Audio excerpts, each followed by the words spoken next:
Ang bahaging ito ay hatid sa inyo ng Department of Agriculture Region 12. Isinailalim sa technical review session ng Philippine Rural Development Project o DAPRDP Regional Project Coordination Office o RCPO 12, National Project Coordination Office o NCPO at Project Support Office o PSO Mindanao ang mga LGU sa rehiyon na benepisyaryo ng kanilang Farm to Market Roads o FMR projects. Ito ay para mapatnubayan kung paano mapahusay ang konstruksyon ng nasabi mga proyekto.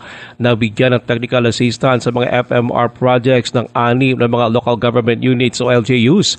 Ang mga ito ay ang pagsemento sa kilang proper FMR sa Maasim, Sarangani, Katalikanan, Upper Migading, Tomato Lower Migading, Panganan FMR sa Alyosan at Bangilan, Banawag, Pisan FMR sa Kabakan, Pawang na sa Cotabato Province.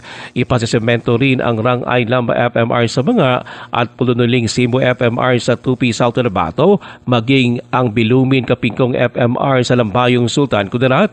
Ayon sa DA12, ang proyekto ay magbubukas ng daan tungo sa mas matatag at inklusibong pag-unlad sa agriculture community sa Sorsogon. Ruel Usano, NBC Bida Balita.